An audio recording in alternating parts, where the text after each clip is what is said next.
আমরা আইয়ুব খানের শাসন দেখেছিলাম, আমরা দেখেছি শেখ সাহেবের শাসন, আমরা দেখেছি জিয়াউর রহমান সাহেবের শাসন, আমরা দেখেছি সত্তার সাহেবের শাসন। শাসক হিসেবে দেখেছিলাম এরশাদ সাহেবকে, শাসন করেছে খালেদা জিয়া, শেখ হাসিনা, মঈনুদ্দিন, ফখরুদ্দিন। কোন উদ্দিনের শাসনই মানুষ শান্তি পায়নি, মুক্তি পায়নি।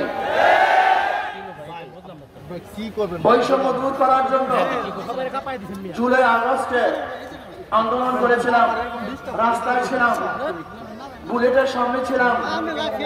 বৈষম্য দূর হবে, মানুষ শান্তি পাবে, মুক্তি পাবে। যেই দেশের মধ্যে চাঁদাবাজ থাকবে না, দুর্নীতিবাজ থাকবে না, খুনি থাকবে না, লুটেরা থাকবে না, আমার মা বোনেরা ধর্ষিত হবে না, বাংলাদেশের একজন মানুষ না খেয়ে আর থাকবে না, বাংলাদেশের একজন মানুষ বস্ত্রহীন থাকবে না, বাংলাদেশের কোন নাগরিক খোলা আকাশে কিছু ঘুমাবে না, বাংলাদেশের প্রত্যেকটা নাগরিকের শিক্ষা, চিকিৎসা, বাসস্থান, অন্ন, বস্ত্র গ্যারান্টি হবে। প্রত্যেকটা মানুষ নিরাপদে রাস্তায় হাঁটতে পারবে, চলতে পারবে। আমার বাবা রাস্তায় বের হবে, ধর্ষিত হয়ে ইফটিজিংয়ের শিকার হয়ে ঘরে ফিরবে না। বাংলাদেশের প্রত্যেকটা নাগরিক যেন শিক্ষিত হতে পারে সেই ব্যবস্থা করা হবে। বাংলাদেশের প্রত্যেকটা ব্যবসায়ী চাঁদাবিহীন ব্যবসা করবে। বাংলাদেশের প্রত্যেকটা নাগরিকের বাক শক্তির স্বাধীনতা থাকবে, লিখনির স্বাধীনতা থাকবে। আমাদের সাংবাদিক বন্ধুরা তারা নিরঙ্কুশ সংবাদ পরিবেশন করবে। কিন্তু আমরা কি দেখেছি, আজকে বাংলাদেশের সত্য সংবাদ প্রকাশ করার কারণে তুহিনকে জীবন দিতে হয়েছে। আজকে আমরা কি দেখেছি, সত্য কথা বলার কারণে সার্জিদের বিরুদ্ধে আবার নতুন ভাবে কেস হয়েছে, মামলা হয়েছে। আমি আশ্চর্য হয়ে যাই, বিএনপির প্রতি আমার করুণা হয়, যাদের দ্বারা চক্ষুদান। আজকে তাদের কি তোমরা নিন্দা করতেছ, তাদের বিরুদ্ধে কেস দিয়েছ। আজকে তারেক জিয়া বাংলাদেশে ফেরার স্বপ্ন দেখতো না যদি শান্তি না থাকতো। আজকে তোমার নেত্রীকে চিকিৎসা করার জন্য বিদেশে পাঠাতে পারত না যদি আজকে ওরা না থাকতো। আজকে খোলা আকাশের নিচে মাঠের মধ্যে রাজনীতি করতে পারত না। তোরা জীবনের মায়া ত্যাগ না করার আন্দোলন না করত। কিন্তু আজকে যাদের মাধ্যমে নেত্রীকে চিকিৎসার জন্য বিদেশে পাঠিয়েছ, তোমার নেতাকে বাংলাদেশে আনার ব্যবস্থা করতেছ, আজকে নির্বিঘ্নে রাজনীতি করার সুযোগ পেয়েছ। আজকে সত্য কথা বলার কারণে সেই সার্জিদের বিরুদ্ধে কেস দিয়েছ। বাংলাদেশের মানুষ তোমাদের ঔদ্ধত্য কোনো অবস্থাতেই মেনে নেবে না, মানতে পারে না। আজকে সাদা পাথর লুটপাট হয়ে যাচ্ছে। আমি বক্তব্য দিয়েছিলাম পাথর কৌড়ি ছেড়ে দেওয়ার জন্য, আমাদের খনিজ পাথর উত্তোলন করার জন্য। আমি লুটপাট করার জন্য বক্তৃতা করি নাই। আমি ভারত থেকে পাথর চড়া দামে আনার বিরুদ্ধে আন্দোলন করেছিলাম, যে আমাদের দেশের পাথর উত্তোলন না করে ভারত থেকে পচা পাথর চড়া দামে আনে, এর বিরুদ্ধে বক্তৃতা দিয়েছিলাম। কিন্তু আমাকে আজকে তারা বলতেছে আমার বক্তৃতার কারণেই নাকি তারা পাথর চুরি করেছে। বিয়াকুবের অবস্থা কোথায়? আমি মনে করি পরিবেশ উপদেষ্টা ব্যর্থ হয়েছে। তিনি ব্যর্থ হয়েছেন। তিনি পাথর কৌড়িকে ছেড়ে না দিয়ে বরং লুট করার ব্যবস্থা করেছেন। লুট করার কারণে কি হয়েছে? বহিষ্কার করা হয়েছে। আপনাদের ধারণা কি এতগুলি পাথর কি একদিনই সরানো হয়েছে না দীর্ঘদিন পর্যন্ত সরানো হয়েছিল? এই মাসকে মাস যারা পাথর চুরি করছে বহিষ্কার করা হয় নাই। আমি আগেই বলছি, চাঁদা তুললে পুরস্কার, ধরা পড়লে বহিষ্কার, ভাইরা হলে গ্রেফতার। কথাটা বোঝাতে পারি নাই? চাঁদা তুললে পুরস্কার, ধরা পড়লে বহিষ্কার, আর ভাইরাল হলে গ্রেফতার। এতদিন চাঁদা তুলছে বহিষ্কার করে নেই, এতদিন পাথর চুরি করছে বহিষ্কার করে নেই, যখনই ধরা পড়ছে বহিষ্কার করছে। দেখছেন অবস্থাটা কি? কত সুন্দর ব্যবস্থা। ৫,০০০ উপরে বিএনপি কর্মীদেরকে বহিষ্কার করছে, কিন্তু চাঁদাবাজির কমতি তো আমরা দেখছি না। আপনারা কি দেখছেন নাকি ভাই? তার মানিগুলো আইওয়াস এগুলো বন্ধের কোনো সিস্টেম নেই। যদি চাঁদাবাজি বন্ধ হয়ে যায় তাহলে দলই তো বন্ধ হয়ে যাবে, তাদের রক্ত তো চাঁদাবাজি। জুলাই বিপ্লবের আন্দোলন শুধু একটা নির্বাচনের জন্য হয় নাই। জুলাই বিপ্লব কেন হয়েছিল? ওয়ালে খাম্বায় খাম্বায় মানুষ লিখে দিয়েছে। আমি সাংবাদিক বন্ধুদেরকে প্রশ্ন করতে চাই, আমাকে দেখান তো কোন ওয়ালে বা কোন খাম্বার মধ্যে লেখা ছিল আমরা নির্বাচন চাই? একটা নিদর্শন আমাকে দেখান যে যারা জুলাই আগস্টের সৈনিক ছিল তারা ওয়ালে লিখেছে আমরা সুষ্ঠু নির্বাচন চাই। আমার নজরে এরকম লেখা কোন জায়গায় পড়ে নেই। বর্তমান অন্তর্বর্তী সরকার কেন হয়েছিল? তিনটা উপহার আমাদেরকে দিবে: সংস্কার, বিচার, নির্বাচন। তারা সংস্কারের কথা বলে না, বিচারের কথা বলে না, শুধু নির্বাচন নির্বাচন। কেন?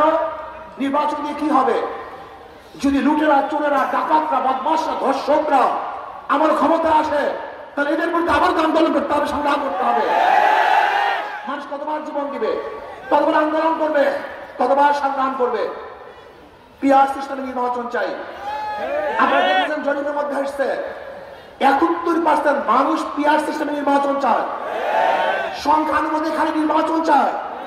পিআর সিস্টেমে নির্বাচন হলে চাঁদাবাজি থাকবে না, গুন্ডামি থাকবে না, নমিনেশন বাণিজ্য চলবে না, পেশি শক্তি ব্যবহার করা হবে না, কালো টাকার ব্যবহার হবে না, প্রত্যেকটা মানুষ তার ভোট অধিকার প্রয়োগ করতে পারবে, সমহারে সমস্ত মানুষ ভোট দিতে পারবে, সমস্ত জনগণের সংসদ হবে, যে সংসদে আমাদের সমস্ত দলের আদর্শ এবং নীতির মানুষ সংসদে থাকবে, তাদের বক্তব্য সেখানে তুলে ধরতে পারবে। এই জন্য পিআর সিস্টেমে নির্বাচন চাই, গুন্ডা মুক্ত নির্বাচন চাই, চাঁদাবাজ মুক্ত নির্বাচন চাই। আমি বর্তমান সেই হিসেবে বলবো নুরুল হুদার থেকে শিক্ষা গ্রহণ করা উচিত। যদি আপনি বাংলাদেশে অগ্রহণযোগ্য নির্বাচন দেন তাহলে আবারও আপনাকে এই বাংলাদেশের জনগণ ছাড়বে না। অবশ্যই আপনার বিচার বাংলাদেশের জনগণ করবে। আজকে বাংলাদেশের নির্বাচন নিরপেক্ষ হবে কিভাবে? যেখানে পুলিশ নিজেদের থানাকে নিরাপদ করতে পারে না, সেখানে সেই পুলিশ ভোট কেন্দ্র নিরপেক্ষ দিবে কিভাবে? আমি বিশ্বাস করি আজকে প্রশাসনের যে অবস্থা, নিজেরা নিজেদের নিরাপত্তা নেই, সেখানে ভোটারদের নিরাপত্তা এই প্রশাসন কোন অবস্থায় প্রদান করতে পারবে না। আজকে জুলুম, চাঁদাবাজি, অত্যাচার, খুন বেরিয়ে গেছে। আমি বাংলাদেশের জনগণকে বলবো এ বি সি কেন যদি চোর ক্ষমতা আছে এ, সে কি করবে? হটাও এ বসাও বি, সে কি করবে? হটাও বি বসাও সি, সে কি করবে? শুধু নেতা এবং দলের পরিবর্তন হয়েছে, আদর্শ নীতির পরিবর্তন হয়নি। আজকে চাঁদার হাতার পরিবর্তন হয়েছে, চাঁদার পরিবর্তন হয় নাই। চাঁদাবাজদের চেহারার পরিবর্তন হয়েছে, চাঁদাবাজি পরিবর্তন হয় নাই। ধর্ষকদের চেহারার পরিবর্তন হয়েছে, ধর্ষণ বন্ধ হয়নি। এই লুটেরা, চোর, ডাকাত, বদমাশ যদি আমার ক্ষমতা আসে তাহলে এদেশের মানুষ কি যে বিপদে পড়বে আপনারা জানেন না। আল্লাহ না করুক, আল্লাহ না করুক, এই চাঁদাবাজ খুনিরা যদি আবার ক্ষমতা আসে, আওয়ামী লীগ যে দুঃশাসন উপহার দিয়েছে তার চেয়ে অনেক বেশি দুঃশাসন আপনারা ভোগ করতে সন্দেহ নেই, কোনো সন্দেহ নাই, কোনো সন্দেহ নাই। কাজী চাঁদাবাজদেরকে আমরা ক্ষমতা আনতে চাই না, কোন ধর্ষকদেরকে ক্ষমতা আনতে চাই না, দুর্নীতিবাজদেরকে দ্বিতীয়বার বাংলাদেশের ক্ষমতা দেখতে চাই না। একজন আসুন সম্মিলিত ভাবে দেশপ্রেমিক, ইসলাম প্রিয় যারা দেশকে মহব্বত করেন, এই ভূখণ্ডকে মহব্বত করেন, আমি তাদের ঐক্য হওয়ার জন্য আহ্বান করছি। আগামী নির্বাচন হবে ইসলামের পক্ষে, ইসলামের বিপক্ষে। আগামী নির্বাচন হবে দেশের পক্ষে, ভারতের বিপক্ষে। কারা ভারতের পক্ষে আর কারা দেশের পক্ষে, কারা ইসলামের পক্ষে আর কারা ইসলামের বিপক্ষে, এই দুই ভাগে গোটা বাংলাদেশ বিভক্ত হয়ে যাবে। কাজে আসুন ইসলামের পক্ষে আমরা থাকবো, এই দেশের পক্ষে থাকবো। যারা ভারতের দালালি করবে, গোলামি করবে, বাংলাদেশ থেকে চিরতরে ভোটের মাধ্যমে তাদের প্রত্যাখ্যান করবে ইনশাআল্লাহ। প্রিয় ভাইরা আমার, আপনারা জানেন যারা নির্বাচন করে, নৌকা যারা নির্বাচন করে নৌকা চালাতে পারে না, যারা ধানের শীষ নির্বাচন করে ধান কাটতে পারে না, যারা নাঙ্গল নির্বাচন করে নিজেরা নাঙ্গল বইতে পারে না, কিন্তু হাত পাখে এমন একটা বুকে যে নির্বাচন করে তারাও ঘুরাতে পারে, যারা করে তারাও ঘুরাতে পারে। মুসলমানরা ব্যবহার করে, হিন্দুরা ব্যবহার করে, খ্রিস্টানরা ব্যবহার করে, বড়লোকরা ব্যবহার করে, গরিবরা ব্যবহার করে, পুরুষরা ব্যবহার করে, মহিলারা ব্যবহার করে। কার প্রতীক কেউ বুকে নিয়ে ঘুমায় না, কিন্তু হাত পা কেমন এক প্রতীক, সেই প্রতীক ঘুমের সময় বুকের উপরে থাকে, কলিজার উপরে থাকে। আমি বিশ্বাস করি কারেন্ট ফেল করে, হাত পাকা ফেল করে না। আমাদের এখানে প্রার্থী প্রফেসর হাফেজ মাওলানা আজিজুর রহমান সাহেব, আপনি কি ভেবেছেন তার শিক্ষা, তার দীক্ষা, তার চেহারা, তার আদর্শ, তার নীতি, এই সমস্ত যোগ্য লোকগুলি যখন নির্বাচিত হবে তখন চাঁদা মুক্ত দেশ উপহার দিতে পারবে, ধর্ষণ মুক্ত দেশ উপহার দিতে পারবে। আজকে আমাদের আজিজুর রহমান সাহেব আমাদের করিমপুর থেকে, করিমগঞ্জ থেকে হযরত মাওলানা হাফেজ আলমগীর সাহেব, আমাদের ইগনা মিঠাপুর থেকে বিল্লাল আহমেদ মঞ্জুর ইসের মজুমদার, ইনি হল বিসিএস অনার্স, এমএসএস ঢাকা বিশ্ববিদ্যালয়, LLB advocate Bangladesh supreme court এবং অ্যাসিস্ট্যান্ট অ্যাটর্নি জেনারেল।